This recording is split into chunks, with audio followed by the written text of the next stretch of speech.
Hello and welcome to the Well-Read Christian Podcast. My name is Mark Stanley, and today we're going to begin the first episode of the first series. And I'm very excited because there's been a lot of blood, sweat, and tears that has gone into this process. And before we get started, I just want to briefly say that if you enjoy what you hear, please subscribe to the podcast, to leave a review on iTunes or wherever you're getting it. Like us on Facebook and Twitter. Go to our website, wellreadchristian.com, and subscribe for our newsletter, as well as check out our blog. You can find that there too. And those things really help us out, so I would really appreciate it. Okay, today we're going to introduce War and Peace. And I know I'm going to disappoint future Mark, and so I'm just going to do the best that I can. This work is so large and incredible and vast, and I read it last summer, and it's been my favorite work by far ever since. And so there's just no way that I could do it justice, but there's some seriously valuable things to talk about, and so I'm going to give it a try in this series. And so in case you've never heard of it, or if you have but you know little about it, or even if you know something about it but you need a little refresher, here's the introduction. War and Peace is a work by Leo Tolstoy, who is a candidate for the best writer to ever live. He lived between the years 1828 and 1910 in Russia, and most of his life was lived in an estate roughly 100 miles south of Moscow. Now, Tolstoy wrote many great works, but War and Peace, published in 1869, is often considered to be in the top 3 greatest works of world literature. Now, Tolstoy himself said that he spent the best years of his life writing the work, while raising his children and living with his wife in his small countryside estate. When Tolstoy began writing, he wanted to write about the Decembrist revolutionaries who rebelled against King Nicholas I. These young liberal revolutionaries had been exiled after a failed rebellion, but during the reign of Nicholas II, they were pardoned in 1856. Tolstoy was fascinated by this, and so he wanted to write a novel, like any true novelist. And while doing research for the project, he found that he couldn't really make sense of how to capture the essence of the return of these exiles unless he goes back to when the revolution actually began in 1825.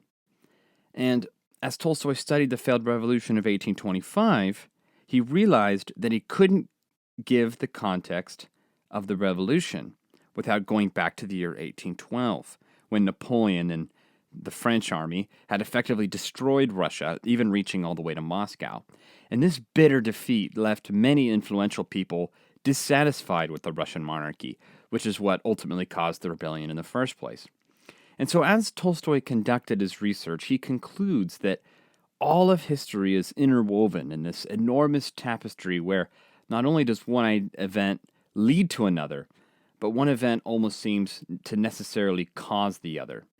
You have Napoleon and his French army in 1812 leading to the dissatisfaction of people who are willing to then rise up in 1825, who are then pardoned in 1856. And it seems like none of these events could be taken or understood in isolation. And we can sympathize with this view in our modern era as well. To take an example from recent history, you can look at World War II and Hitler's rise to power in the 1930s. I mean, World War I absolutely devastates Europe in the largest human conflict, and in the largest man-made conflict the Earth has ever seen. And every country has been exhausted and obliterated with not much to show for it. And because the Central Powers were technically defeated, the Treaty of Versailles put Germany in a notoriously horrendous position after it was signed in 1919. And the terms of the treaty included, number 1, that Germany take full responsibility for the war. So all the guilt that comes with accepting the blame and as well as the shame of defeat is an enormous burden to place on a people group. And then number 2, the second term of the treaty, was to renounce all African and Indonesian colonies and territories that Germany had, as well as pay 132 billion gold marks in reparations to the Allied powers. Well, there you go. The German economy has been absolutely devastated.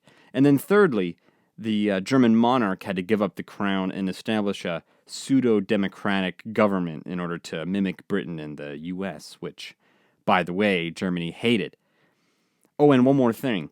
Germany's not allowed to have a military of more than 100,000 soldiers. So basically, any nation could take them over at any time, and there's not a single thing that anybody could do about it.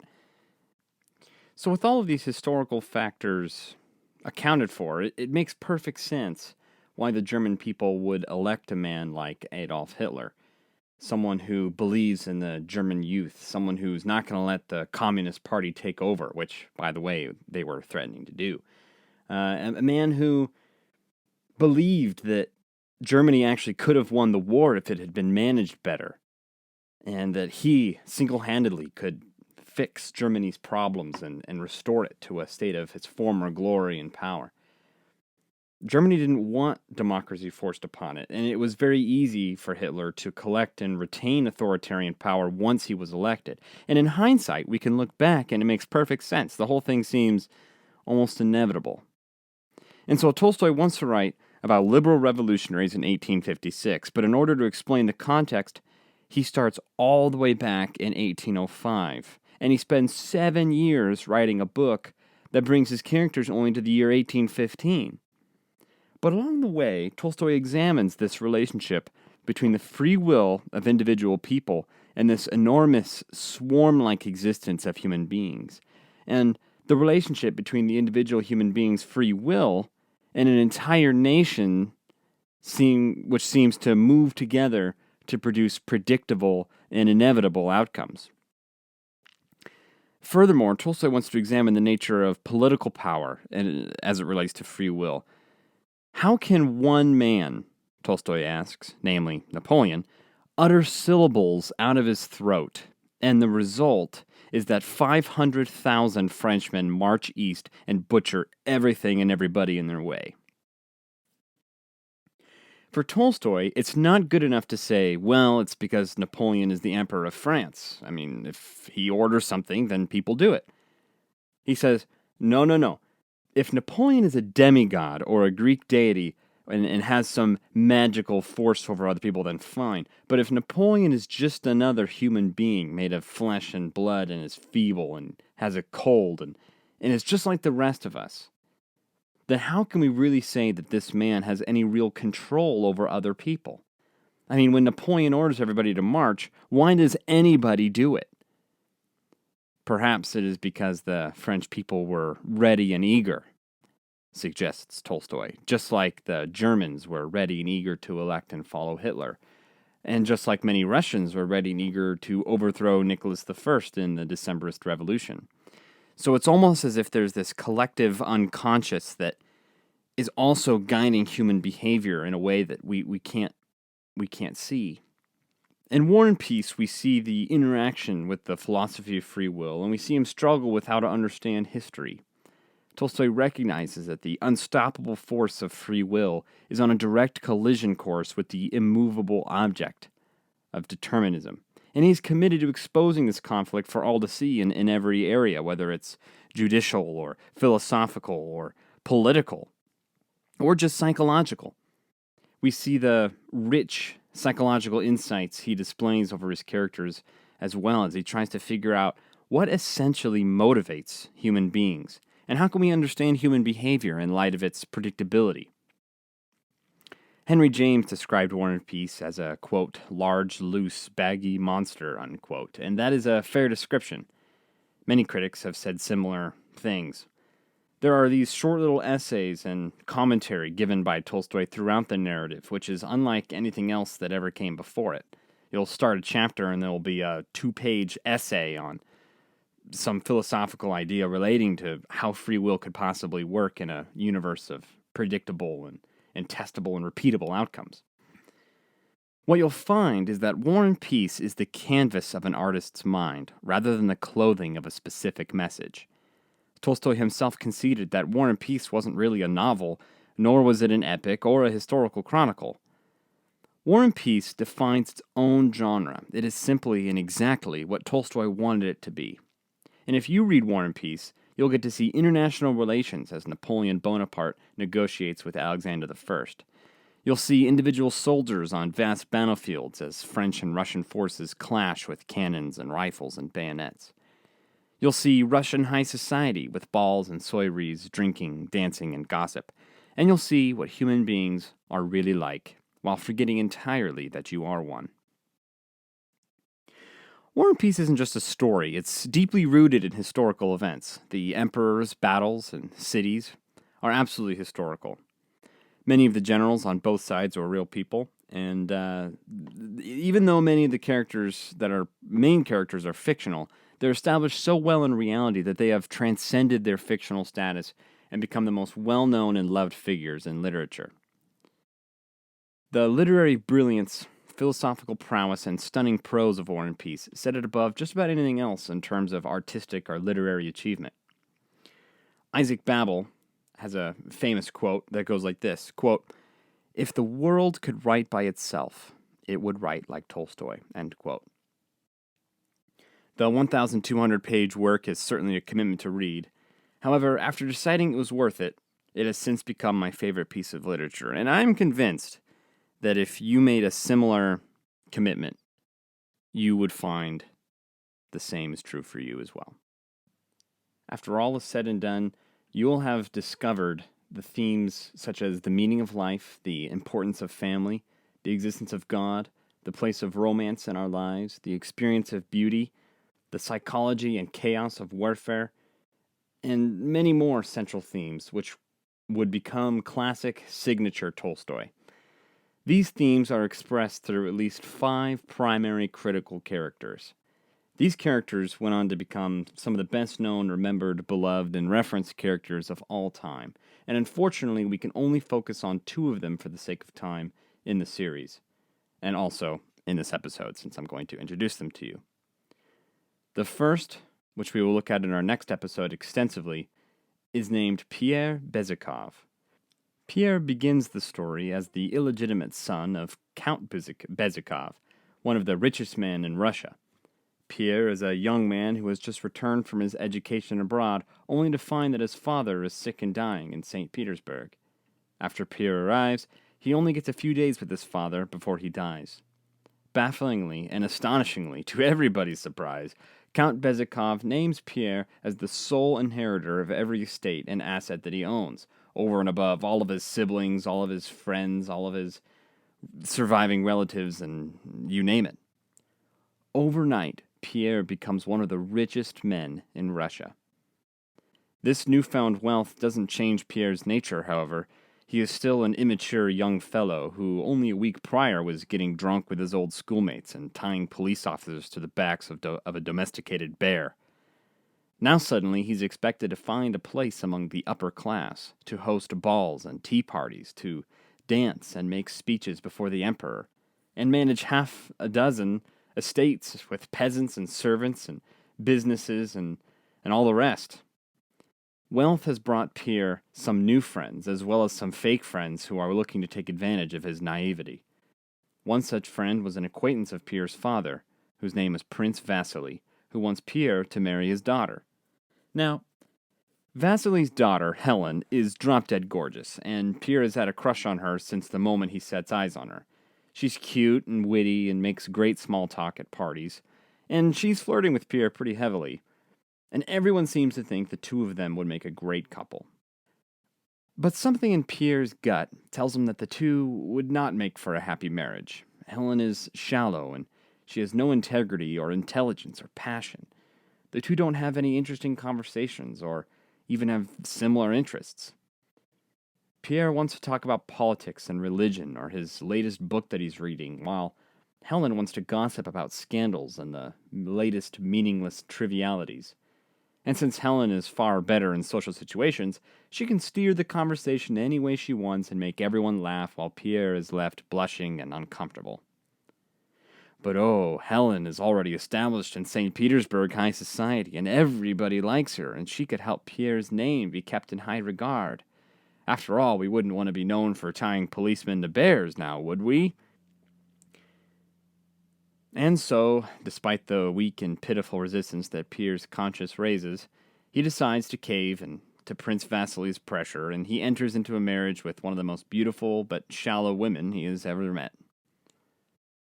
What Pierre soon discovers, however, is that incessant emptiness that seems to plague many of us. Despite inheriting more money than he could ever spend in a lifetime and marrying one of the most beautiful girls in St. Petersburg, he finds that he's not happy. Getting drunk on weekends with his old buddies doesn't seem to make him happy anymore, and now impressing dignitaries and going to dances with his beautiful wife and being rich and famous isn't making him happy either. He has a deep sense of loneliness and existential dread that he feels primarily when he's alone. He tries to drink a little more alcohol on the weekends, and he reads incessantly during the day, which is perhaps the modern equivalent of a Netflix binge or internet portal. Anything to distract himself and never be alone to alleviate this sense of indescribable dread. Within months, Pierre's wife begins neglecting him and flirting with other men, showing almost immediately that she really only married him for his money. She's gone every night, and she doesn't talk to him when she does come home, and she ignores him when they go to events together. For all intents and purposes, she wants nothing to do with him. Pierre is thrust into an existential crisis for meaning and belonging that he finds woefully unfulfilled, and thus begins a quest for purpose in life, something to fill this aching loneliness and meaninglessness and emptiness that Pierre feels. He is so young, and yet with all of the wealth, health, fame, and sex that a man could ever ask for, he's deeply unhappy with life, and nobody knows. He's keeping up appearances perfectly well. Now, Pierre Bezikov is written by Tolstoy to reflect a lot of his own struggles, and I think more than that, an essential struggle of the human condition, a struggle that a majority of people feel at one time or another. Why is it that we cannot bear silence? Why can't we have a hot drink and look out a window? We can't go for a walk without earbuds. We can't eat a meal without a screen. We can't wash the dishes without YouTube or drive down the road without music in our cars. We take our phones to the toilet. We have social media at our fingertips all of the time. We're always texting somebody. Some of us can't even stop texting to drive. We have to always be texting somebody back. Some of us go farther than that. We will use marijuana or alcohol or take some opioids to take the edge off. And really what we're looking for is the self-forgetfulness and the destruction of our sense of self. The weight of the present moment is too much. We want to lose ourselves in whatever we're doing so that it doesn't feel so heavy, like an anchor tied in our chest that pulls everything down and might even offer a dull headache. At first we might think it's boredom, but then we realize that it's a deeper boredom that is very scary. So we'll find ourselves distracting ourselves endlessly. This is Pierre Bezikov. He's always reading or drinking or is hosting tea parties or going to balls or keeping busy somehow. He's always keeping up these appearances, always happy on the outside, trying to manage his affairs so that nobody sees the real condition of his soul or even his marriage. Next week, we'll focus on this story arc more in depth. I don't want to give it all away. Tolstoy takes his wisdom and his insight into the human soul, and with his artistic mastery, he guides Pierre through life as he tries to get to the bottom of that internal whirlwind. You see, Pierre is not content, as many of us are, to just jump from distraction to distraction, running away from that feeling. Pierre dives into himself to cut the anchor that pulls in his chest and reaches up his throat and into his mind and tugs at his soul in moments of existential dread. Daniel Rancor Leffery from the University of Davis, California, calls Pierre, quote, one of the best-known characters in world literature, end quote. Merriam-Webster lists him among the most attractive and sympathetic characters in literature in the Encyclopedia of Literature. And M. Keith Booker from the University of Arkansas describes Pierre as one of Tolstoy's most memorable characters. I hope you enjoy next week's episode as much as I will when we focus on him more. The next and final character we'll have the honor of examining is named Prince Endre Bolkonsky, and Endre is Pierre's best friend. He's older than Pierre and generally smarter. He's definitely less naive, more versed in philosophy, and interested in one thing primarily, and that is obtaining fame and glory on the battlefield against Napoleon Bonaparte. And I think we can all relate to the vanity of wanting to be recognized and admired by others.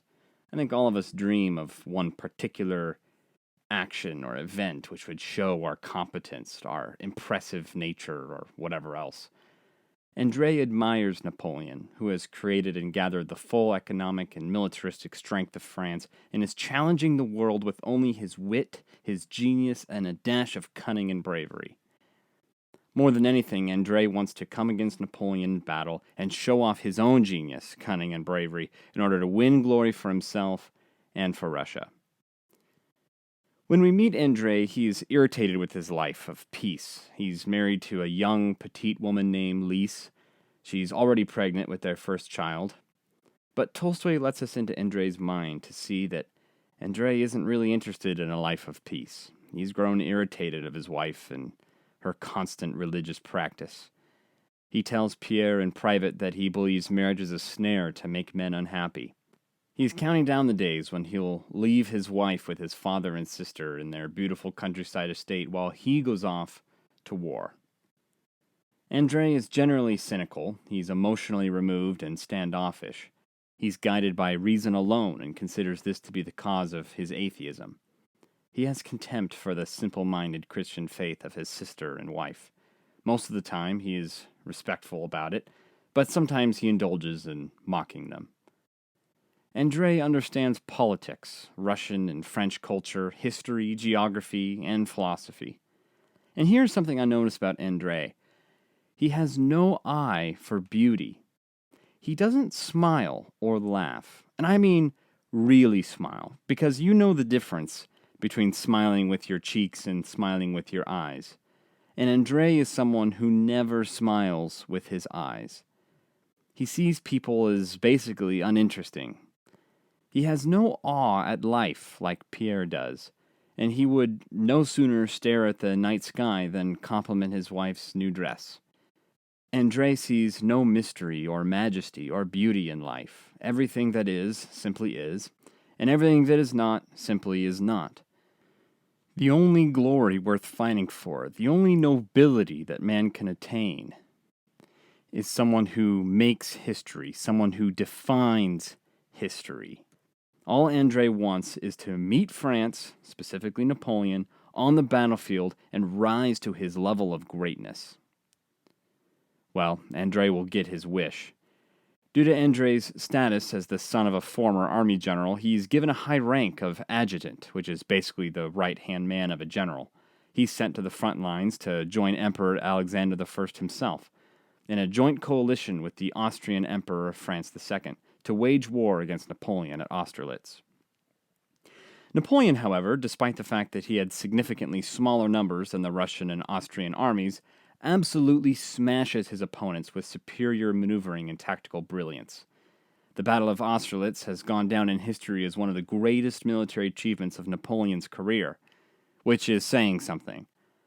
Austria immediately surrendered to France after the battle, and Russia retreated all the way back to their homeland. During the battle, Endre is badly wounded and left on a hillside, bleeding out, with nothing but a Russian staff of standard, which is one of those flag banner things you see armies carry in the movies, with, the flag on it and their own symbols or whatever. And while Endre is laying there, badly wounded with this staff of standard, and thousands of French troops are rushing past him and stepping on him and to punish the retreating Russians, he can see nothing but the marvelous, vast, indifferent, and incomprehensible blue sky, like he's never seen it before. He sees life from the vantage point of the sky and the indifference of the universe towards people. And as he lays there dying, Endre sees that the glory of man is really kind of pathetic when you're looking at it from the perspective of death, or maybe even just from the vantage point of an eagle. To cap it all off, Napoleon himself just happens to be nearby and is personally ordering medical teams to pick up survivors. He notices the staff of standard and approaches Endre only to see that he is still alive.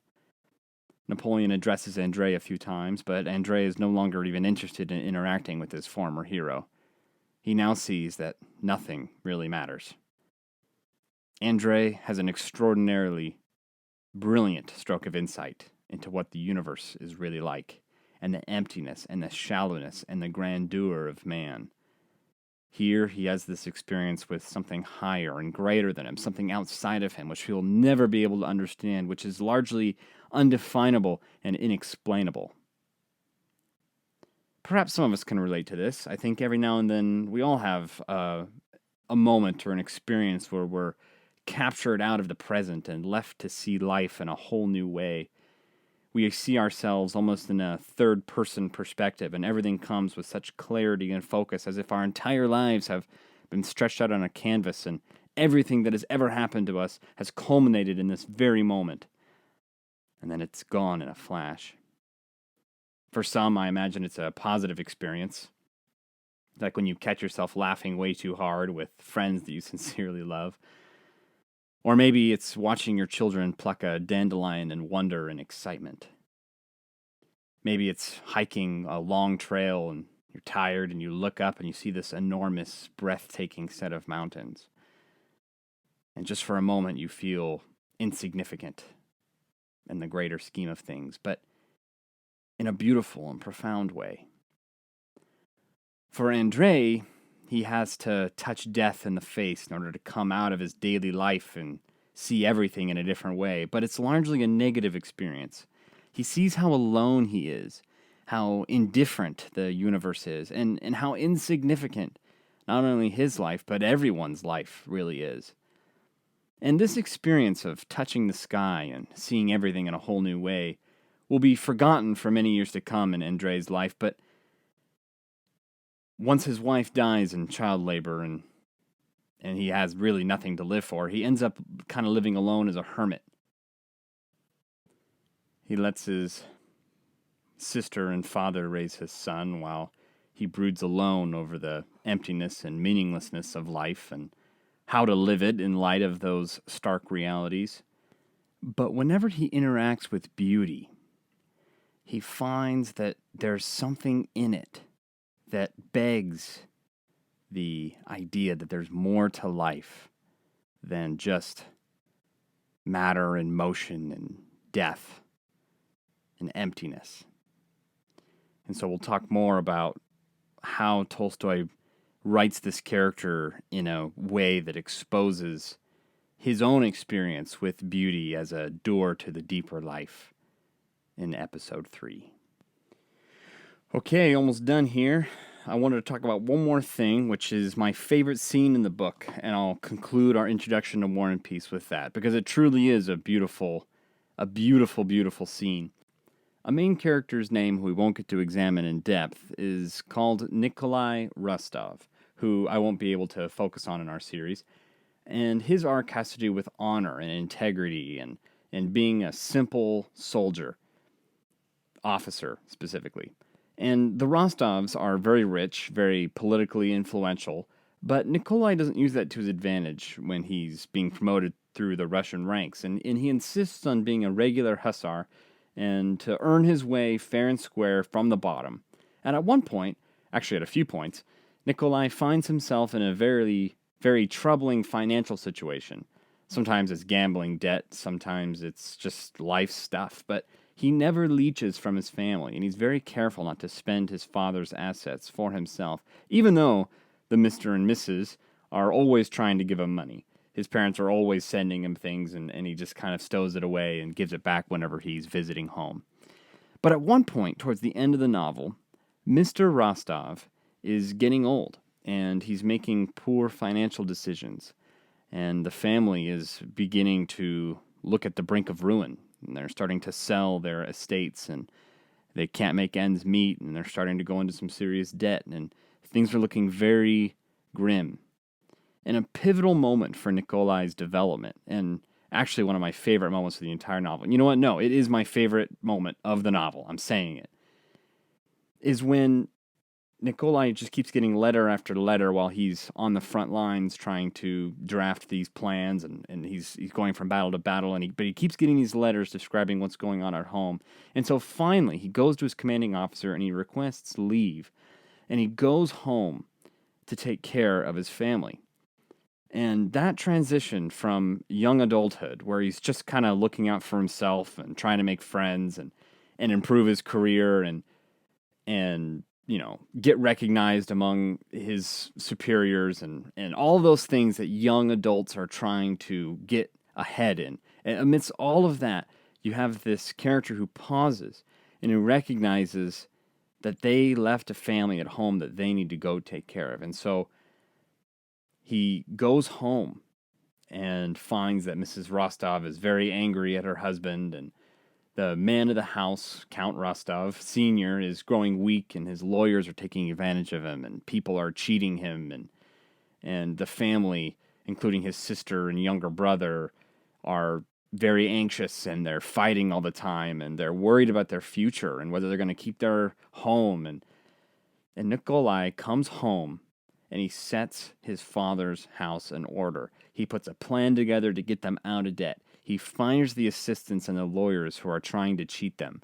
He centers his family in a very beautiful way. He assures everybody that things are going to be okay, and that he becomes the man that the Rostov family really needs him to be. And it's that beautiful moment where the firstborn son can partner with his father in managing their family. And the scene that I specifically want to zero in on is one cold, fresh, early Russian morning when he decides, hey, he's home, he's got to take it as a vacation. He wants to go on a hunting trip, but he's preparing for it in front of his little brother, and he says that he wants to go too. But his mom won't let him go unless his sister goes. And pretty soon, the whole family is going on this hunting trip. So Nikolaj says, all right, fine, let's all go. Come on. And he gets the family horses and the sleds and the weapons and the bows and whatever else. And he leads this hunting expedition with his whole family. And they get a great catch of 3 or 4 rabbits, I suppose. I don't remember what they were. But since they're so far out into the forest, by the time it is getting dark, they decide to go visit their aunt and uncle who live nearby. And they haven't seen him in years, especially Nikolaj, who's been at war for, years. And their good-natured aunt and uncle are so excited to see them that they prepare this beautiful feast, and they sing and they dance and they play instruments and they tell stories and they catch up and they share true joy and happiness together at being together and for accomplishing what they didn't think could be accomplished, namely the getting out of the financial struggles that Nikolaj had gotten them out of. And they don't have a worry in the world, and they're just together, and they're laughing, and they're eating food, and oh, try this, and oh, that is so good, oh, you made that, that's incredible, and oh, what's in this, and they're, and then they enjoy dessert, and they're telling stories, and Nikolaj is making them all laugh, and pretty soon, one by one, they start falling asleep in the living room by the fire, and by the end of reading this short little chapter, you are so thankful that you got to watch these fictional characters enjoy the magic and the beauty of what family life could be if everybody was just a little less selfish and pitched in a little more and did the right thing. The beauty that can be found in family. I really am convinced that sometimes fiction can capture reality better than reality can capture reality. We all have broken families, and we're all basically horrible people trying to get along with each other. But this scene captures what life sometimes gives us if we're willing to work for it, and if we're willing to cultivate that kind of environment. It's truly beautiful. I can still remember where I was when I finished that passage. I closed the book, and it was late at night. I was getting off of a shift on the ambulance, and I was just cruising back to the station, just really touched, genuinely touched. And I hope that in the next few episodes, if I could convince you to read War and Peace, to set aside whatever, Hulu show that you normally watch and decide to, spend half an hour a day for about a month reading War and Peace, that you would be similarly touched by whatever it is that would end up touching you. So thank you for listening, and I hope you enjoy the rest of the series. Don't forget to visit us at wellreadchristian.com and follow us on Facebook and Twitter. Leave a like and subscribe, and thank you for listening.